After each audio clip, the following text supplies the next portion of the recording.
কি খবর বন্ধুরা, আশা করি প্রত্যেকে ভালো আছো, সুস্থ আছো এবং নিজের প্রিপারেশনটাকে এতটা জোরদার করছো যাতে খুব শীঘ্রই তুমি একটি গভর্নমেন্ট জব ক্র্যাক করতে পারো এবং নিজের সাথে সাথে নিজের পরিবারকেও সিকিউর করতে পারো। তো welcome to railway and police আড্ডা 2% বেঙ্গলি অফিসিয়াল ইউটিউব চ্যানেল। আমি তোমাদের সাথে সুদীপ্ত স্যার। একটা বড় আপডেট তোমাদের জন্য দিয়ে রাখি, সেটা হচ্ছে 17ই নভেম্বর থেকে পরীক্ষা ক্যান্সেল। এই যে আপডেটটা চারিদিকে ঘুরে বেড়াচ্ছে বিভিন্ন জায়গাতে, শুধুমাত্র এখন একটাই তুমি ইউটিউব চ্যানেল দেখতে পাবে যে পরীক্ষা এখন cancel. 10th versus ITI course কেসে কি বিভৎস লেভেলে আপডেট চলে এলো, ভয়ঙ্কর লেভেলে ব্যাপার স্যাপার হয়ে গেল, এই সমস্ত জিনিসপত্রকে তোমরা দেখতে পাবে। তো এর মূল ব্যাপারটা কি হয়েছে, হাইকোর্ট কেন এরকম রায় দিল এবং আলটিমেটলি তোমাদের পরীক্ষা হবে কি হবে না, আমি তোমাদেরকে একদম ফ্যাক্টস তোমাদেরকে আমি বলবো। তো অতি অবশ্যই প্রত্যেককে বলছি, এখনো পর্যন্ত যারা এই চ্যানেলটাকে সাবস্ক্রাইব করে রাখোনি, প্রত্যেকে চ্যানেলটাকে সাবস্ক্রাইব করে পাশে থাকা বেল আইকনটা ক্লিক করে রাখো। তার কারণ রেলের অথেন্টিক ইনফরমেশন তোমরা পাবে, কোনো রকম গুজব তোমরা পাবে না। দেখো এখানে ভিডিও সেকশনে গেলেই তোমাদের এখন রিসেন্ট তোমাদের এক্সাম সেকশন কন্ট্রোলার নিয়ে একটা তোমার হচ্ছে পোস্ট এসছে, সেটা নিয়ে আমি ডিটেলসে ভিডিও করে দিচ্ছি। এই ভিডিওটা দেখার পর তোমার সেকশন কন্ট্রোলার নিয়ে কোনো রকম কোনো প্রশ্ন পরীক্ষাতে আসবে না বা মাথার মধ্যে আসবে না। এছাড়া তোমার এনটিপিসি অ্যান্সার কি আউট থেকে শুরু করে যা যা দরকার সবকিছু, ইভেন আমি তোমাদের জাস্ট কিছুক্ষণ আগেই তোমাদেরকে আমি সায়েন্সের নিয়ে গ্রুপ ডির একটা তোমার হচ্ছে ক্লাস নিয়ে এলাম। এবং সবচেয়ে বড় বিষয়, কালকে গ্রুপ ডির জন্য রয়েছে স্পেশাল ম্যারাথন ক্লাস। ঠিক আছে, তো প্রত্যেককে বলছি যারা গ্রুপ ডি এক্সাম দেবে এই ক্লাসটা কিন্তু কেউ মিস করবে না। আগামীকাল থেকে তোমাদের এই ক্লাসটা শুরু হচ্ছে, তো তোমাদেরকে আমি এটাও দেখিয়ে রাখলাম। ঠিক আছে, এবার এটা সকাল 11টার সময় হবে। এবার তোমাদের মনে প্রশ্ন আসছে, স্যার তাহলে যদি পরীক্ষাটা নাই দিতে পারি তাহলে ক্লাস করে কি হবে আর আমি এক্সাম দিয়েই বা কি হবে? আমি তোমার মেন জায়গাতে আসছি। দেখো বাবা, প্রথমে আশা করি বুঝতে পেরে গেছে চ্যানেলটা এখানে সাবস্ক্রাইব করবে। দ্বিতীয় জিনিস যেটা, সেটা সবচেয়ে ইম্পর্টেন্ট জায়গা, সেটা হচ্ছে যারা আমার হোয়াটসঅ্যাপ গ্রুপে যুক্ত নেই তারা অতি অবশ্যই এক্ষুনি 62 91 95 4979 এই নাম্বারে যাবে। এই নাম্বারে গিয়ে হোয়াটসঅ্যাপে জাস্ট একটা হাই লিখে পাঠাবে। হাই লিখে পাঠায় দেখবে তোমাদের কাছে অটো জেনারেটের 6টা হোয়াটসঅ্যাপ গ্রুপের লিঙ্ক চলে এসছে। তার মধ্যে তোমরা যেহেতু রেলের প্রিপারেশন নিতে চাই, রেল গ্রুপ বলে লেখা থাকবে, তার নিচে একটা হোয়াটসঅ্যাপ গ্রুপের লিঙ্ক থাকবে, সেই লিঙ্কটায় ক্লিক করে প্রত্যেকে জয়েন করে যাবে। তো রেলের সমস্ত ইম্পর্টেন্ট আপডেট, প্রত্যেকদিন ক্লাসের লিংক, তার পিডিএফ এবং ই নিউজ পেপার সম্পূর্ণ ফ্রি অফ কস্টে পেতে এই চ্যানেলে মানে এই গ্রুপে যুক্ত হয়ে যাও। এবং সমস্ত হোয়াটসঅ্যাপ গ্রুপে প্রত্যেকটা আলাদা আলাদা এক্সাম রিলেটেড এবং প্রত্যেকটাই তোমার হচ্ছে ফ্রি হোয়াটসঅ্যাপ গ্রুপ। ঠিক আছে ভাই, চলো এইবার আমি তোমাদেরকে মেন জায়গাটা নিয়ে আসছি। দেখো বাবা, তোমাদের এই যে এক্সাম ডেট, রেলওয়ে পরিষ্কার ভাবে কিছুদিন আগে তোমাদেরকে টেন্টেটিভ এক্সাম ডেট দিয়েছে CN 8/2024, যেখানে পরিষ্কার বলে দিয়েছে তোমাদের এক্সামটা হবে হচ্ছে 17ই নভেম্বর 2025 থেকে এন্ড অফ ডিসেম্বর 2025 অব্দি। ঠিক আছে, এবার এই জায়গা যখন দিয়ে দিয়েছে তখন পরিষ্কারভাবে আজকে তোমাদের যে রায়টা ছিল সেটা হচ্ছে দিল্লি হাইকোর্টে। এবার তুমি আমাকে প্রশ্ন করতেই পারো, স্যার দিল্লি হাইকোর্ট কোথা থেকে চলে এলো? দিল্লি হাইকোর্ট তো এখানে আসার কথা নয়। তার কারণ এই টোটাল জিনিসপত্রগুলো দিল্লি হাইকোর্টে যখন গিয়েছিল তখন দিল্লি হাইকোর্টই পরিষ্কারভাবে রেফার করে দিয়েছিল ক্যাটের কাছে এবং ক্যাটকে বলেছিল যে তুমি তোমার রায়টা 1 মাসের মধ্যে দিয়ে দাও। তো সেক্ষেত্রে দিল্লি হাইকোর্টের থেকে তো পরিষ্কারভাবে কেসটা বেরিয়ে গেছে, তাহলে সেক্ষেত্রে কেন আজকে দিল্লি হাইকোর্ট আবার সামনে চলে এলো? দেখো বাবা, এই দিল্লি হাইকোর্টে যাওয়ার জন্য দুটো কারণ। 1 নাম্বার কারণ যেটা, সেটা হচ্ছে ক্যাটকে পরিষ্কার বলেছিল তুমি 1 মাসের মধ্যে আমাদেরকে যে ফয়সাল্লা হবে, 10th হবে নাকি আইটিআই হবে সেটা দিয়ে দাও এবং তারপর রেলওয়েকে বলে দাও এক্সাম কন্ডাক্ট করে নিতে। সেটা যেহেতু 1 মাসের মধ্যে হয়নি, সেহেতু আজকের এই শুনানি। এটা গেল প্রথম কারণ। দ্বিতীয় কারণ কি? দ্বিতীয় কারণ হচ্ছে দিল্লি হাইকোর্ট পরিষ্কার বলে দিয়েছিল যে এই যে গ্রুপ ডি যেটা রয়েছে, এই গ্রুপ ডি এক্সামটা সম্পূর্ণভাবে স্টে থাকবে। এই গ্রুপ ডি এক্সামটা সম্পূর্ণভাবে স্টে থাকবে যতক্ষণ পর্যন্ত না ফাইনাল রায় আসছে ক্যাটের তরফ থেকে। অন্যদিকে আমরা দেখতে পাচ্ছি রেলওয়ে বোর্ড পরিষ্কারভাবে জানিয়ে দিচ্ছে যে সেই এক্সামটা হতে চলেছে 17ই নভেম্বর। তো এটা নিয়ে আজকে এই শুনানিটা ওঠে এবং পরিষ্কারভাবে এই দুটো কারণের জন্যই দিল্লি হাইকোর্টে ওঠে।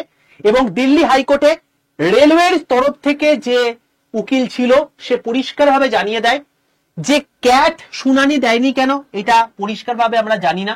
এবং শুনানি দেয়নি বলি আমি এতগুলো ছেলের ভবিষ্যৎ নিয়ে যথেষ্ট পরিমাণে অরিট, তাই আমরা চাইছি অ্যাজ সুন অ্যাজ পসিবল এক্সামটাকে কন্ডাক্ট করাতে। এটা গেল প্রথম জিনিস।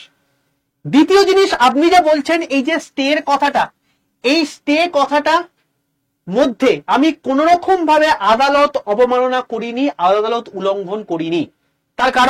তার কারণ হচ্ছে একটাই, যখন কোনো এক্সাম প্রসেস করানো হবে, অর্থাৎ এক্সাম নেওয়া হবে বা ডিভি করানো হবে বা মেডিকেল করানো হবে বা নোটিফিকেশনের মাধ্যমে অ্যাপ্লিকেশন করানো হবে, সেগুলোকে বলা হয়ে থাকে এক্সাম প্রসেস করানো। কিন্তু আমি এখানে জানিয়েছি কেবলমাত্র এক্সাম ডেট। তো যখন আমি এক্সাম ডেট দিয়েছি, সেখানে এক্সাম ডেট দেওয়া মানে কখনোই এটা নয় যে আমি এক্সাম করানোর দিকে আমি এক স্টেপ এগিয়ে গেছি। তো আমরা যেহেতু ছাত্ররা বিভিন্নভাবে বিকলাঙ্গ হয়ে যাচ্ছে তাদের মানে বুদ্ধিমত্তার দিক থেকে, একটা এক্সামের নোটিফিকেশন এসে অ্যাপ্লিকেশন হয়ে যাওয়ার পরেও তারা পরীক্ষা দিতে পারবে কিনা এটা ভেবে সেই জন্য আজকে তাদেরকে সুরাহা দেওয়ার উদ্দেশ্যেই আমরা এক্সাম ডেটটা পাবলিশ করেছি, যেটা কখনোই স্টের উল্লঙ্ঘন পড়ে না। ঠিক আছে, এইবার এমতো অবস্থাতে আজকে দিল্লি হাইকোর্টে হচ্ছে এই রায়টাই আসে এবং পরিষ্কারভাবে এখান থেকে একটা জিনিস আমরা বুঝতে পারি যে ডিপার্টমেন্টের মধ্যে অতি অবশ্যই খুব তাড়া রয়েছে, সেই জন্যই এই স্টেটার ওপর প্রশ্ন তোলে, মানে প্রশ্ন আসে এবং ক্যাটকে পরিষ্কারভাবে জানিয়ে দেওয়া হয় তুমি অ্যাজ সুন অ্যাজ পসিবল এই কেসের সুরাহা করো, না হলে কিন্তু আমরা এত কিছু জিনিসপত্রগুলো বারবার করে শুনতে পারবো না, কারণ আমাদের অনেক কিছু কেস পেন্ডিং রয়েছে। এবার তোমরা কি করবে? তোমাদের মধ্যে এরকম কনফিউশন তৈরি হয়ে গেছে। তো দেখো, আমি তোমাদেরকে আগেও বলেছি, এখনো বলছি, যারা 10 পাস রয়েছে তারা ভয় পেও না। তোমাদের সাথে রেলওয়ে বোর্ড রয়েছে, তো তোমরা অতি অবশ্যই যেহেতু ফর্ম ফিল আপ করেছো পরীক্ষায় বসতে পারবে। আইটিআই যারা রয়েছে তোমরা তো অতি অবশ্যই বসতে পারবে, কিন্তু আমি তোমাদেরকে একটা কথাই বলবো, এই ঝামেলাটা আমি প্রথম দিন থেকে যেটা বলে এসেছি যে এই যে 32,000 প্লাস যে ভ্যাকেন্সি দিয়েছে, এটা কখনোই সেই ভ্যাকেন্সির মধ্যে পড়ে না। যদি এই ভ্যাকেন্সিটা 1 লাখ দিত, যদি 50,000 মানে তোমার হচ্ছে 10 পাসের মধ্যে পড়তো এবং 50,000 আইটিআই এর মধ্যে পড়তো, তাহলে অতি অবশ্যই এটা বেস্ট হতো। তাহলে তোমাদেরও একটা যে আগের বার নোটিশ দিয়ে রেলওয়ে বোর্ড বলে সেই কথা রাখেনি, তার জন্য যে মনক্ষুণ্ণতা বা কম্পিটিশন বেড়ে যাওয়াটা, এটা যেটা হচ্ছে এটা তোমাদের হতো না, এবং 10 পাস যারা আশা করে আজকে ফর্ম ফিল আপটা করেছে তাদেরও মনক্ষুণ্ণতা হতো না, দুজনের জন্যই কিন্তু লাভবান হতো। এবার তোমরা কি করছো, বারবার করে 10th হবে নাকি আইটিআই হবে, 10th হবে নাকি আইটিআই হবে, এরকম করে কেসে যাচ্ছ। কেসে যাওয়া মানেই হচ্ছে আজকে হাইকোর্টের পর হচ্ছে আবার তোমরা ভাবছো সুপ্রিম কোর্টে যাবে, তো আলটিমেটলি এটাতে তোমার কিছু লাভ হবে না। দিনের শেষে তোমার যেহেতু বয়সটা পেরিয়ে যাচ্ছে, এর পরের বছর যখন রিক্রুটমেন্ট আসবে তখন তোমার নিজেরই প্রবলেম হবে। তো আমি যে সমস্ত টিচাররা ভরকাচ্ছেন এই সমস্ত বাচ্চা স্টুডেন্টদেরকে নিয়ে, আমি জাস্ট এইটুকুই বলবো, ভিউজের চক্করে বা অন্যান্য কিছু চক্করে তাদের জীবন নিয়ে ছেলেখেলা করবেন না। তার কারণ এই সমস্ত প্রত্যেকটা বাচ্চাই পরবর্তীকালে রেলওয়ে এমপ্লয়ি হবে, তাদের জীবনে তাদের এই অধিকারটা আমাদেরকে তাদের প্রাপ্য হিসেবে পাইয়ে দেওয়াটাই আমাদের মেন উদ্দেশ্য। তো তোমাদের কি রায় সেটা অতি অবশ্যই কমেন্ট বক্সে জানিও।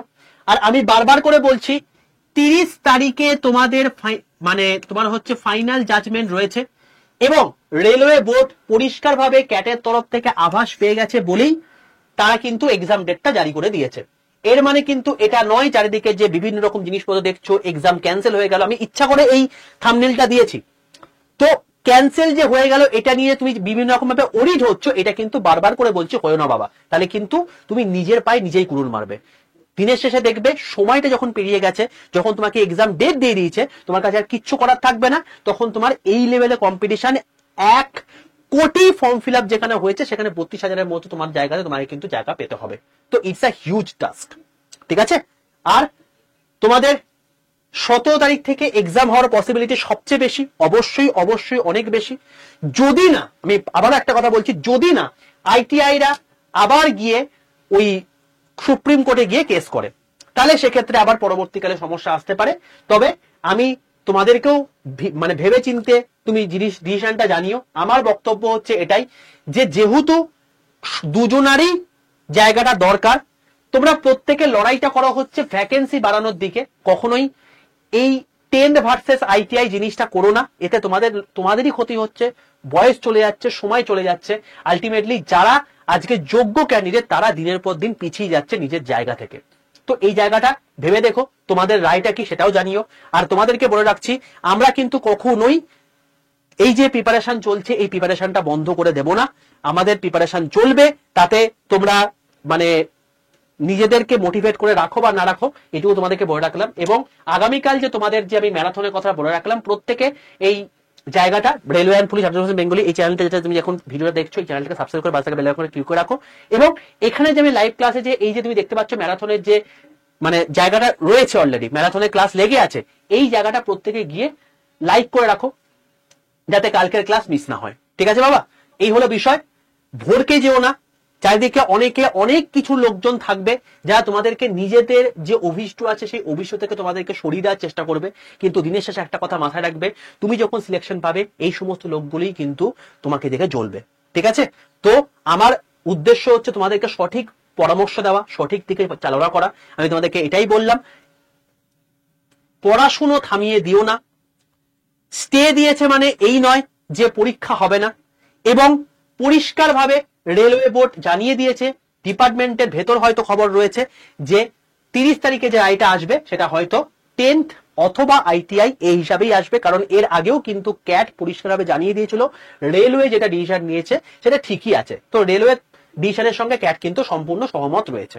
তোমরা পড়াশোনাটাকে কিন্তু থামিয়ে দিও না, এবং এখানে যেরকম ফ্রি ক্লাস গ্রুপ ডির হচ্ছে প্রত্যেক দিন 11টা 15 সময়, সেটা তোমাদের হবেই, সে নিয়ে কোনো রকম কোনো অডিট হওয়ার দরকার নেই। ঠিক আছে বাবা, তো দেখা হচ্ছে তোমাদের সঙ্গে আগামীকাল এই চ্যানেলেই 11টার সময় গ্রুপ ডির মহাম্যারাথনে। ততক্ষণ পর্যন্ত স্টে টিউনড, এবং প্রত্যেককে বলছি নিজের যে অভিষ্ট, নিজের যে লক্ষ্য সেই দিকে এগিয়ে চলো।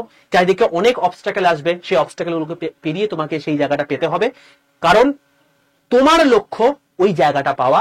বাকিরা তোমার সামনে হয়তো দেখাবে সহমর্মিতা পোষণ করবে, কিন্তু দিনের শেষে তারাই কিন্তু তোমার বাইরে গিয়ে আচ্ছা এ তো এতদিন ধরে ট্রাই করছে, এ তো সিলেকশন পাবে না, এ তো সেই লেভেলে যোগ্যই নয়, তো এরকম টাইপের জিনিসপত্র বলবে। আলটিমেটলি ওরফে তারাই কিন্তু মজাটা পাবে। তো হাসির খোরাক বা মজার খোরাক কিন্তু তুমি হতে দিও না সেইগুলোকে। সিলেকশনটা ঠিকঠাক করে তোমাকে পেতে হবে, পরীক্ষা সঠিক সময় হবে, এবং তার জন্য যা যা ফ্রি ক্লাস করানো হচ্ছে সম্পূর্ণ ফ্রিতে ক্লাস করানো হচ্ছে এই চ্যানেলে। 11টা 15 ক্লাস কেউ মিস করো না। কালকে দেখা হচ্ছে 11টার সময় লাইভ ক্লাসে। অল দ্য বেস্ট প্রত্যেককে। যদি সেশনটা ভালো লাগে প্রত্যেককে বলছি চ্যানেলটাকে লাইক করে বন্ধুদের মধ্যে শেয়ার করে দিও, এবং অতি অবশ্যই তোমাদের কি রায় 10th 50,000 আইটিআই 50,000 এটা হওয়া উচিত কিনা সেটা অতি অবশ্যই কমেন্টে লিখে জানিও। এটা আমার রায়, আমি তোমাকে বলে রাখলাম, বাকি তোমাদের রায়টাও কিন্তু কমেন্টে জানিও, তাহলে সেই হিসাবে বাকিরাও সেখানে মোটিভেটেড হয়ে পড়াশোনাটা করতে পারবে। অল দ্য বেস্ট প্রত্যেককে।